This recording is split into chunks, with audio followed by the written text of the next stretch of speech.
I believe that the ideal for anyone is to find love and enjoy that love in their lifetime. But when life happens, life happens. We cannot support divorce. It makes no sense. My whole ministry is built on marriage. So if I believe in divorce, then I must be one of the biggest fools in the world. So I don't believe in divorce. I don't believe that people should divorce. I believe that there is no problem that cannot be solved. But it takes two. Only one person cannot solve it. I've said it over and over again. Religion is more dangerous than the devil. You see, when you practice Christianity as religion, you are going to be a pawn in the hands of charlatans behind the pulpit. When you practice Christianity as religion, you are going to be a victim of the myopic, limited, uninformed, unexposed interpretation of scriptures of the people you listen to. They will tell you one thing today, tomorrow they will say, oh, God has spoken to me, I've changed my mind. But what of all the people you've told what you told? Hey, hi there, everybody. My name is Dr. Kingsley Okonkwo, and I'm happy to see you on our page. It's been a minute. Good to see all of you. Welcome. Hey, today again, we're delving into one of those very, very important topics. We're talking about 7 things they don't tell you about divorce. Now, before we go into today's topic, and who I have here, he needs no introduction. We've done a blockbuster YouTube interview last year or so, or some time ago, that really broke the internet because of the level of depth, the level of discovery, and revelation that was in that YouTube video on divorce. We did the topic, is divorce a sin? Then we did how my first marriage crashed. Then we did how I bounced back from a divorce. It was a blockbuster. It really rocked the internet. And we have him here again. So ladies and gentlemen, welcome with me, Dr. Olumide Emmanuel. Salute. Welcome, my sir. brother, how you doing now? Very well. Thank God. Thank you for coming out. Thank God for his grace and mercy. Mercy. Thank God, say God no be man. No. That is amazing. So, if you've not watched those 3 episodes, you need to watch them. You need to just go watch them. Trust me, they broke the internet, and there was so much revelation, so much depth. And I'm going to ask him the impact of it. But before we go that, I want to ask him one question first, because I still saw a comment today, a fresh comment today, that said both of us support divorce. Because of that, those YouTube videos we put up, that we support divorce. So answer for yourself now. Emoji, do you support divorce? We don't support divorce. You see, anyone that has made that statement has not watched the entire video. If you when the video came out, there were a lot of reactions, but for me it was like 80-20. The reaction was more positive than negative. And when people called me then, I said, have you watched the entire? Because they saw the clips. I know with this clickbait generation, all they want to see is and they run with the. So I said, when they watch the 3 parts, oops. Because it was so clear. We didn't plan it that way. Yes. But at the end of the day, when I sat there, I had to watch it with my wife and my boy, and it was like, wow. We went this far. It was like the Holy Ghost took control of that. Yes. Because I think it was just, it took a while. I said, look, you're not ready to go that deep. Something that I've learned. So because for 17 years, I didn't say anything. Yes. I kept going, but I had to pray about it. You kept talking with that. I said, look, my brother, if I have to do this thing, there's no way I can be doing it without being real. Yes. I have to now talk about what I've never spoken about. And I was not planning to do because of the kids, but they're adults, of course. Yes. They're adults. So I just felt, look, let me pray about it. And when I had the release that this is the right time and this is the right platform, that's why I did it. But my brother, calls, apologies, I have voice notes, text message from pastors who we are sorry. Oh, we didn't know, you didn't say anything. What were they apologizing about? Apologizing for judging me wrongly. Apologizing for not even knowing the truth, but just running with the normal narrative. The normal narrative, these pastors, they will just divorce their wife, marry their secretary, divorce their wife, marry. So they just, and so if one of them said, anytime he sees me preaching and I'm talking integrity, it's like, what integrity? Do you have? What integrity? So, but now that he himself has now realized that he was deceived, that it was because when God told me, keep quiet, I'll fight for you, I kept quiet. I never said anything. Even members of my church, I never heard the story. When they were like, you mean this happened? People don't know. I didn't say anything. So it was like, even my PA that was there that day was crying. Wow. When we go into the car, he said, that's it. I'm working with you, all these things. I didn't even know that, you mean you are carrying this and you are still doing all this on video? I hope this is the, hope. So when the whole, I say, that thank God. Because the level of people who meet me, you set us free. You delivered us. Oh, in fact, because the hypocrisy of the church is on another level. And people need authentic leadership. And that's why we are losing. Look at somebody saying, you see, you'll be shocked that the person saying that, you may discover that the person is a divorcee. Yeah. Maybe they are struggling with their own personal trauma and how to interpret their reality. Yeah. But religion, because religion is very terrible. Yes. I've said it over and over again, religion is more dangerous than the devil. You see, when you practice Christianity as a religion, you are going to be a pawn in the hands of charlatans behind the pulpit. When you practice Christianity as a religion, you're going to be a victim of the myopic, limited, uninformed, unexposed interpretation of scriptures of the people you listen to. They will tell you one thing today, tomorrow they will say, oh, God has spoken to me, I've changed my mind. But what of all the people you've told what you told? So, and a lot of pastors too don't, like I always say this, to be a lawyer, you go to school, graduate, go to law school, then you continue to get recertified. To be a doctor, you go to school, then you do medical school, housemanship, you continue to be certified. To be a pastor, all you need is to say you heard the voice. Voice of God. That only you heard, that nobody has heard. And people's destiny are your hand. And over 80% of pastors did not go to Bible school. So they are not even theologically sound. They are not, so they just carry personal revelation, turn it to a doctrine, personal experience, turn it to a doctrine. So when they even see, you see, when you know the truth, it's easy to detect a lie. But when lie is perpetuated over and over again, it becomes your truth. And because a lot of people don't also understand the hypocrisy of the church, they get into this victim level. And I tell people, you don't believe in miracles, you need one. And people will do one thing, come to the pulpit and preach another thing. But I believe, God hates divorce, but he does not hate the divorcee. The divorce is not something that anybody wake up one day and say, let me go and get married so that in 5 years' time, I've just divorced. No. But life happens. Because this is somebody you're sharing your whole life with, probably have kids together with. Oh my God. So there's no easy divorce. There's none. And that's why there are things that they don't tell you. About divorce. So if you think it's palatable, don't try it. Before we go further, please, if you are watching, after the impact of the last 3 videos we did, please everybody go and watch that video. All right. There was part 1, part 2, part 3, because of how intense it was.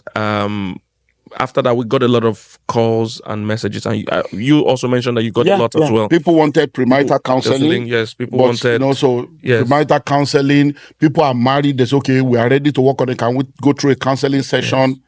So it costs money. It costs there were even those that also then those that are divorced already. That's help. Okay. What do I now do? Can I remarry and all those stuff? So. Yes, and because the church largely focuses on singles and married, but we don't do so much. I know we do some once in a while, but we don't do so much for people that are single after married. All right. So there's singles, there's married, there's no single after married, because there's some people that are now single after marriage, either by death or by divorce. They are now single again, after marriage. We need to also provide ministry for them. So we have set up part of our ministry that does counseling. We've set up a proper divorce arm. So if you need that, please reach out. These counselors, some of them are divorced, some are not, but they are learned, they are experienced, some have legal background as well. So they are learned in the area of divorce. So if you are considering divorce, they can advise you, help you really ascertain if that is the best move. Because sometimes some people have jumped ship and thought it was easier. They were jumping from frying pan. The grass is not green on the other side. So if you water your own. So I say to people, if you don't have what you love what you have. Yes. So they will help you make sure the divorce you're thinking about, is that the best thing for you? Then if you're already divorced, they will also help you navigate, because that's an experience by itself that most people don't know how to navigate. Then if you're also thinking of remarrying as a divorcee, you need to also be prepared. Then if you're thinking of marrying someone that is divorced. Because in every divorce case, sometimes the 2 people were wrong or bad. Sometimes the 2 people might even be good and just lack knowledge. But sometimes there's one bad person that corrupted the union. And when you want to marry a divorce, you need to be sure that the person is not the bad person. Not the bad person you are choosing. If they are the bad person, they have learned their lesson. They have changed. Because if not, they will just reproduce. After their kind. Yes, because the divorce rate among divorcees is higher than the normal marriage. So because some of them are just carrying the problem to another marriage instead of actually learning the lesson. So this divorce department we have will help you process if I should even divorce at all, if I should go back to my my marriage. Because some marriages are divorced, I need to come back. You know, for one of my guys out here in Houston, we're applying to shoot with his wife. I call the series I'm doing "My Divorce Failed, but My Marriage Worked." So we're looking at people that have divorced and came back together. I have one of them even right here in the audience with me as well. So we're going to do that. Just help make sure people are getting help. And as we travel around the world, you know, we do Q&A. People ask me questions from the Slido or from the audience. But every time at the end, people come privately.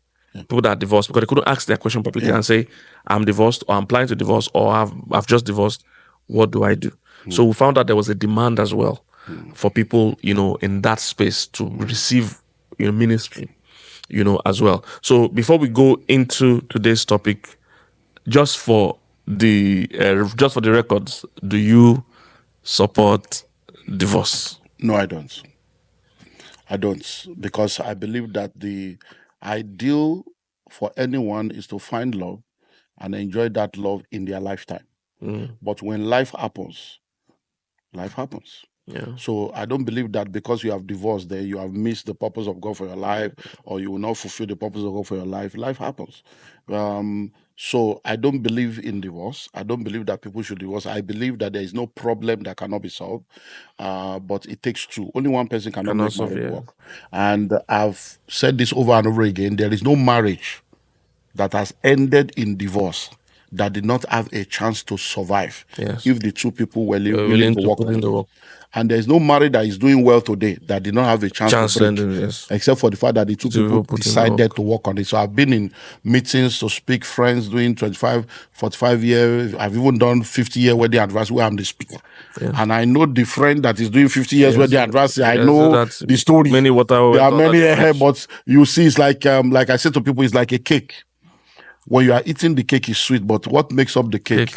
Raw egg, raw flour, raw sugar. But when they come together, so when you see 50 years, it's 50 years of forgiveness, forbearance, endurance, sometimes separation and return. But you don't have all those because people don't share all those things. They just package everything and say, they just give the testimony. God did it. I go run out. And then they won't tell you all the other things. So I don't believe in divorce, even though I've been divorced. And it doesn't mean I will judge people but I just know that life happens because as a pastor, you know, last year I celebrated 35 years in full-time ministry. In 36 years of being in ministry, I've seen the good, the bad, and the ugly. And like we said, people should just go and watch this. It was really very balanced. Watching it back by myself, I'm like, wow, this thing really covered a lot of ground. It was a divinely orchestrated thing. So for those that will still come in the comment section and say, these two pastors are not really men of God, I still got that chance coming today. That way, you don't go gather lawyer and say, see, they have even created lawyer to be helping people to live their marriage. You made a statement that people don't know. They don't know the importance of a miracle until they need it. You know, sometimes you don't know the purpose of divorce. It was even God, even though it was not God's original plan, but it was God that still created divorce. Because some people were being oppressed. So you need to understand the origin of some of these things. All right. It's not men that came up with divorce, but people were being oppressed in marriage, and God said, "Look, it's better to let this person go into their freedom." You know, God hates divorce, but God hates oppression. God hates depression. He hates lies. He hates lies. He hates many things. All right. So he hates violence. It's there. So we cannot support divorce. It makes no sense. My whole ministry is built on marriage. So if I believe in divorce, then I must be one of the biggest fools in the world. You know, because it makes no sense. So we definitely do not support divorce. However, we know it does happen. You know, we know there are times that is beyond your control, and it does happen, and people still need support and counsel, you know, while they go there. So God's perfect will is, of course, for two people to live together. Same way God's perfect will is for people to walk in divine health. But people will get sick. That's the reality of life. All right. So please, let's be clear on that before we go into today's. We've spent quite a long time on the intro. Yes, So, to help the skeptics and help the religious mindset. Yes, we got a lot of is it flashback they call it, or pushback?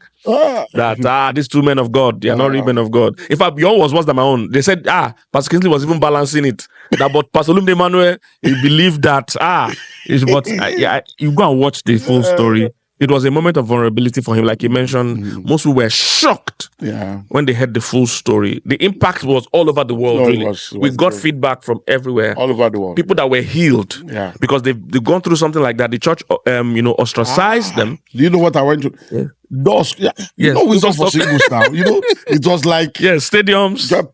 Everybody say, nobody wants to. Physician, heal thyself. Yes, nobody wants to touch you. The church does that. They will just put it everywhere, dry up. Churches that I bought land for, people I bought equipment for that I was preaching every year. The old door just shut down. Palm. Yes. It's as if your own don't finish. Yes. So you are not God. Yes. God does not need people's approval. Except you're not really a human, or you don't even have the Spirit of God. You can't watch those 3 videos, and what you would think is that this man is just. You need to first sympathize with what has happened, what he has been through. If you listen well, you will see what happened first. Do you know that some of the people that were against me then, some of them have divorced? You see, I didn't even know. They were now calling me, my brother. I faced my own. No, they were now saying, So he said, I said, but you did say I can't call you when I've judged you. Before. And now realize that, hey, I don't say my own. They wait for me in front. Yes. But it is well. But let's so go and watch basically. So let's get to today, Emoji. What are 7 things they don't tell us? Number 1, it leaves a scar. It leaves a scar. You see, this is my finger here. You can see this scar here. I was not yet 10 years old when I fell by the side of our house in the place, and then bottle, caught this hand, and it had to be stitched. Wow. So I was not 10 years. So this scar has been there for over 40 years. Wow. Over 40 years, and I'm still looking at it in my hand still right there. now. So the same way you have a physical scar when there is a wound, when there is a divorce, there's a scar.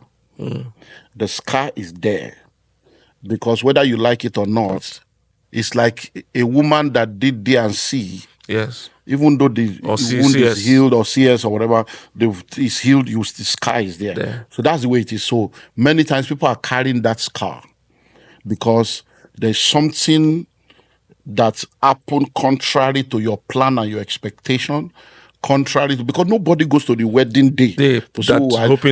I tell people, you meet someone, you go through the process, and then you go to the altar and say, I do.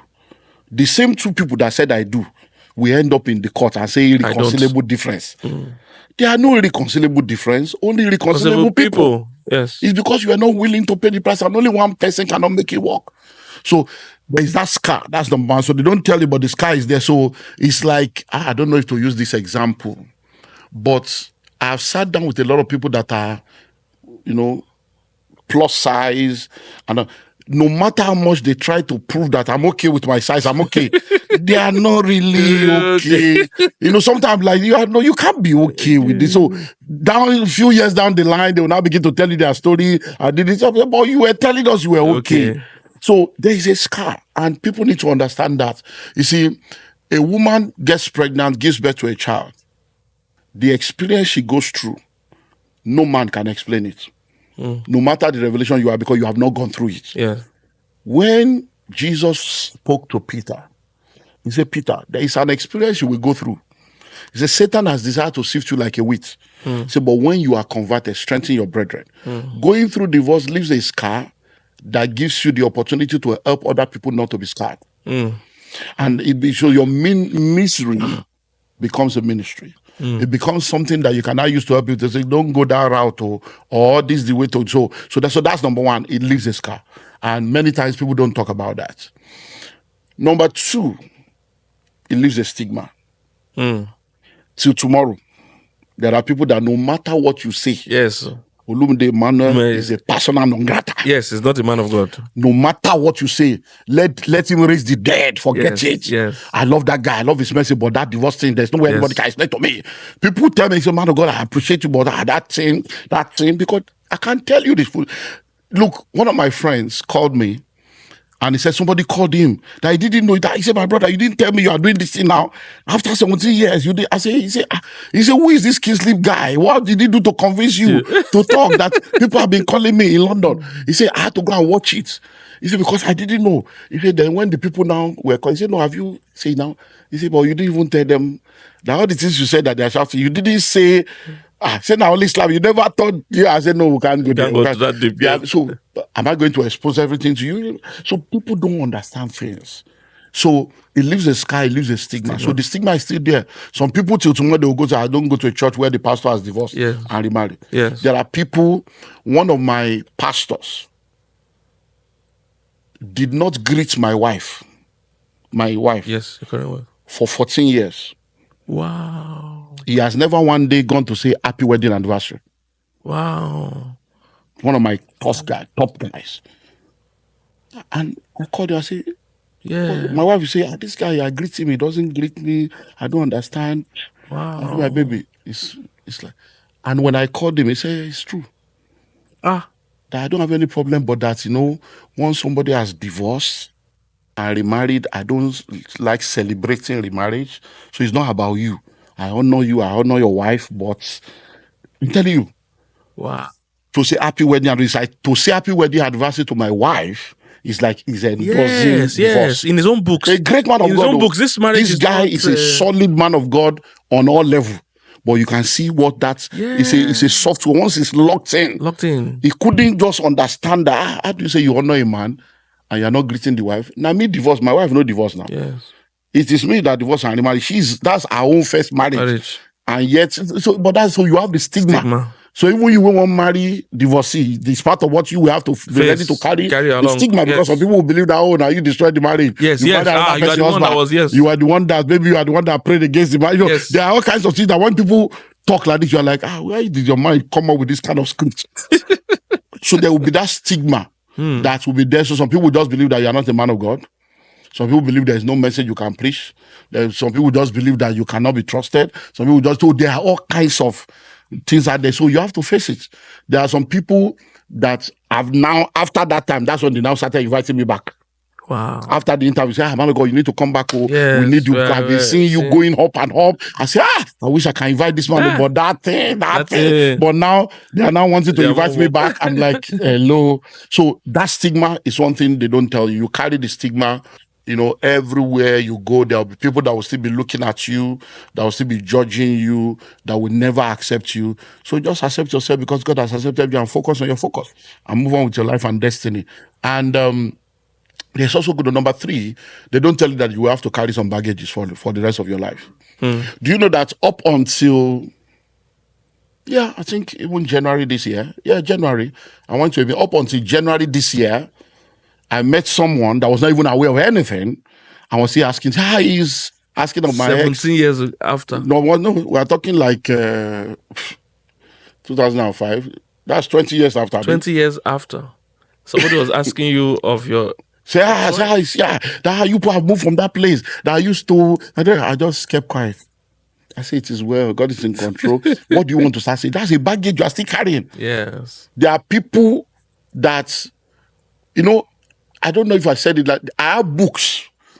I had to lose books worth over 10 million naira that still has the name of your, and the video and the picture of my ex, and because my books are all over the world.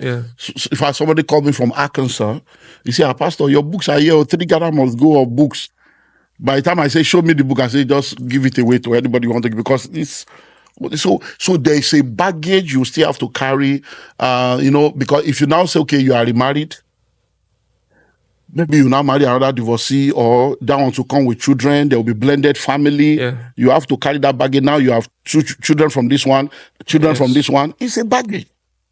It's a baggage that you have to deal with, and sometimes the baggage is, a major continual reminder of this happened, that happened. So when you think, we are good, somebody will ask you a question or say something that will take you back again. You're like, hey, God, now wow. So this is not the end.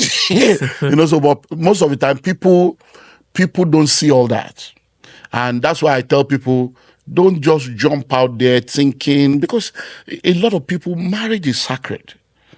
And it's not an institution that was established by your culture or your desire. It was God that instituted it, and instituted it for a divine purpose.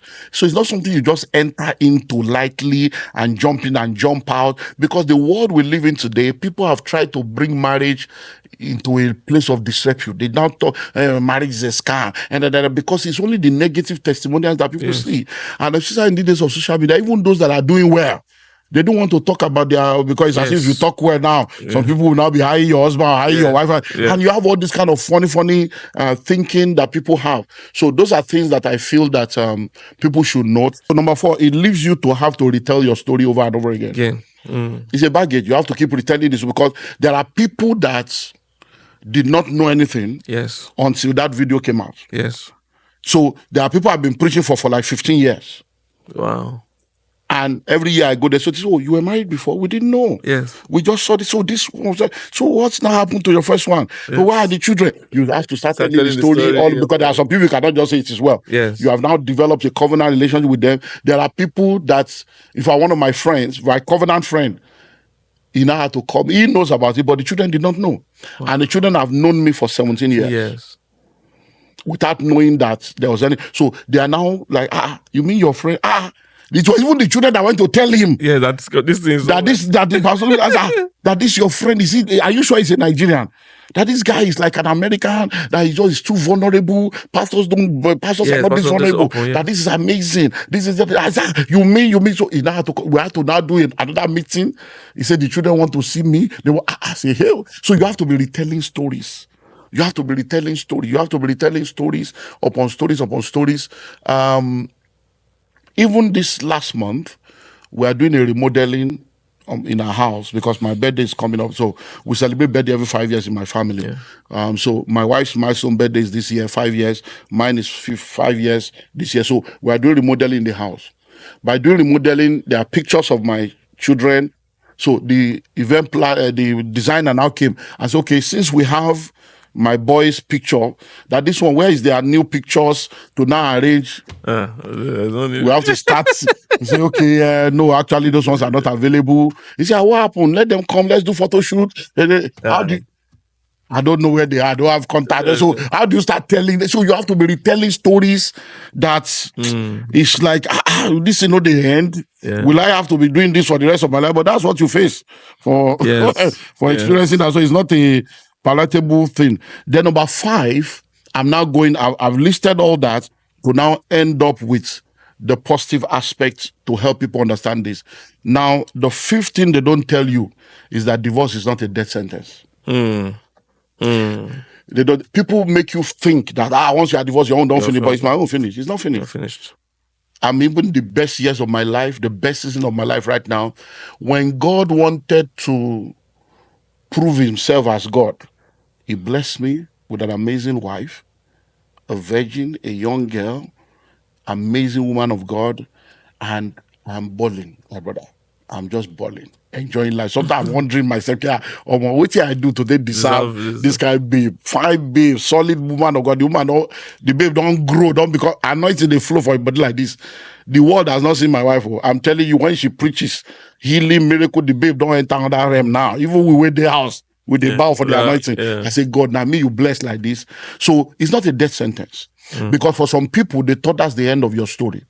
Some people wrote me off, wrote off my ministry, wrote off my destiny. But God said no. Mercy said no. I'm not going to let you go. I'm not going to let you slip away. You don't have to be afraid. Mercy said no. Sin will never take control. This is the part of life. Life and death stood face to face. Darkness tried to steal my heart away. But thank you, Jesus. Mercy said no. So mercy said no. So it's not a death sentence. So if you're listening to us right now, you are divorced, it has happened. Yesterday ended last night.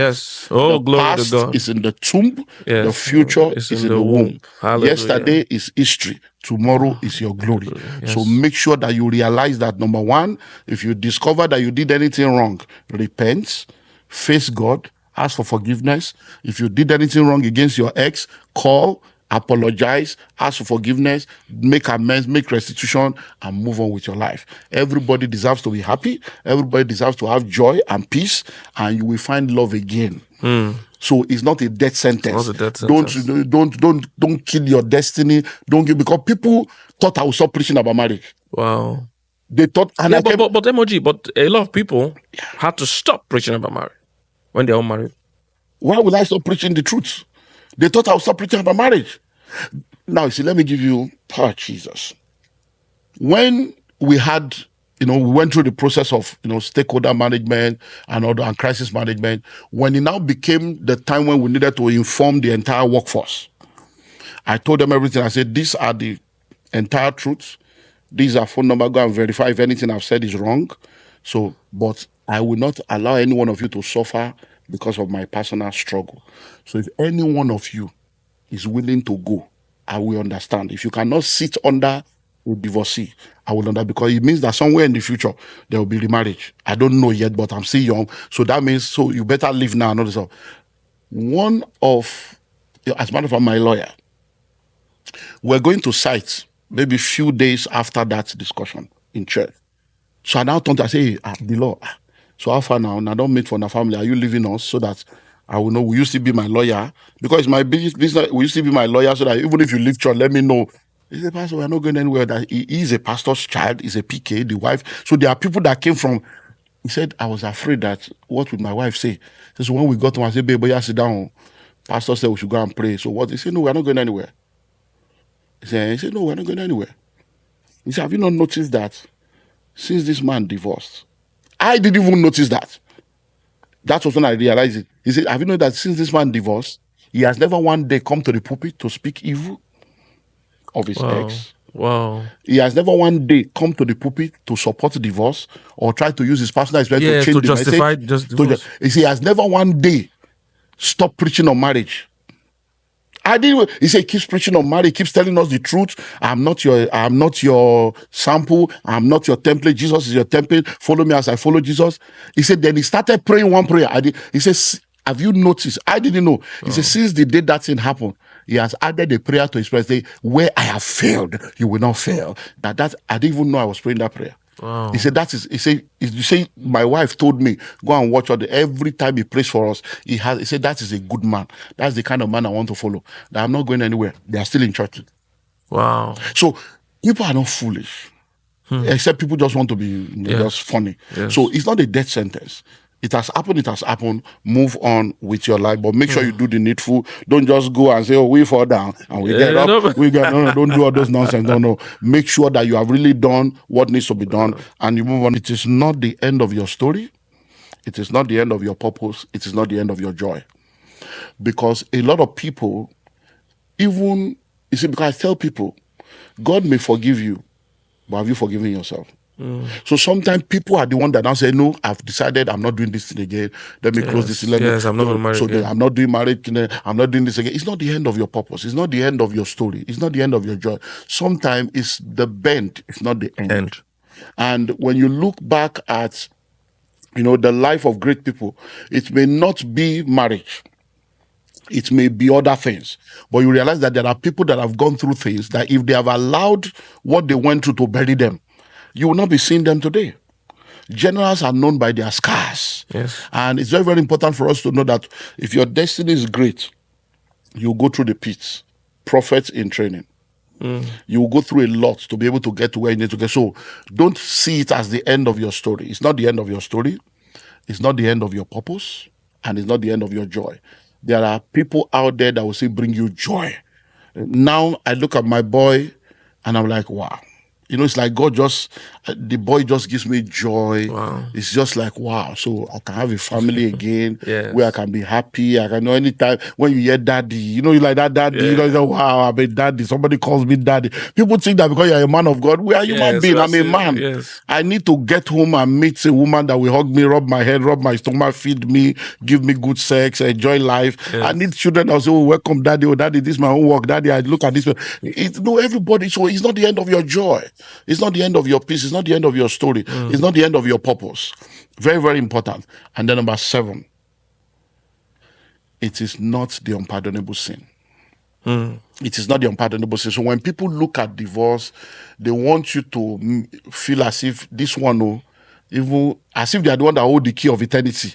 They are the assistant God. Yes. Vice Holy Ghost. Yes. So, but I need to let everyone know that it is not the unpardonable sin. That's why we try to settle that is even a sin at all. Yes. Talk less of being an unpardonable sin. And when we look at it from this, so these things they don't tell you, but we are telling you now so that wherever you stand on the pendulum, pray that you never have to go through it. Pray that your children will never have to go through it.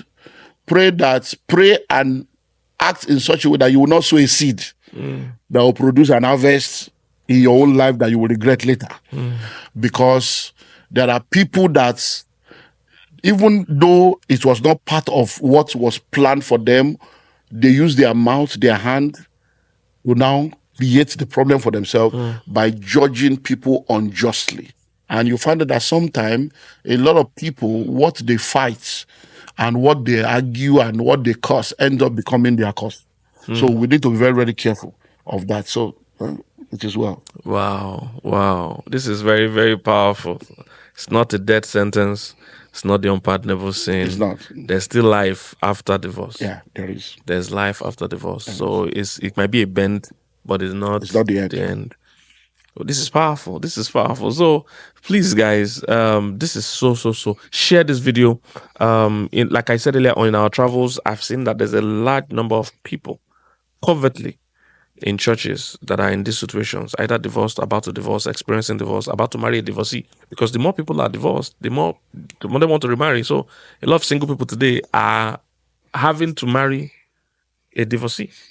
So it's better we equip them, better we minister to them, in fact, and that's what we're going to discuss in the next video. Yeah. To see 7 ways to know if you are healed. If you are healed before you deal.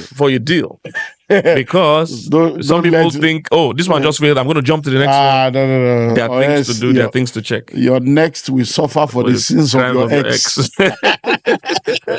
So please, you don't want to miss the next video. And don't forget, if you are watching, if you are divorced or thinking of divorce or about to marry a divorcee, or you're a divorcee about to marry again, please contact our divorce lawyers. Our divorce counselors, rather. They will be able to guide you. Some people don't need to divorce. And with what my team have reported in the divorce counseling, there are many people that have come that they want to divorce, and the team has been to tell them. A lot of people. I was still talking to a couple. We did a meeting. They came and said, she was just enjoying. I said, see yourself, you that was about 12 years ago. I'm divorcing this man. Today, now they don't born extra picking. They're enjoying life. Now you don't move go Ikoyi. I say, leave Ikoyi now. So many times it's because people don't have the right kind of people to counsel. Tell them, a lot of pastors are not trained as family life practitioners, relational coach, therapy. So they just say, go and pray about it. Stay there. You just pray. It's not over. Endure. You are not dealing with the issues.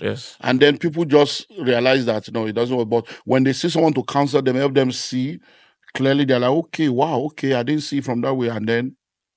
Yes, that's true. Yeah. So please reach out to the team if you need to do so. And watch the first 3 videos we mentioned, and watch the next video also after this. So thank you for joining. Thank you, Pastor Olumide Emmanuel. This was touching. This was powerful. If to say that Nigeria, we didn't have to get time now, but let's just. We're shooting live from Houston. So thank you, guys. Thank you. God bless you. Don't forget to like, share, subscribe. And we also have our mentoring program ongoing, Wife 101 for wives and wives to be. Then we have Husbandman for husbands and husbands to be. So sign up for it as well to be a blessing. Thank you for watching. See you in the next video.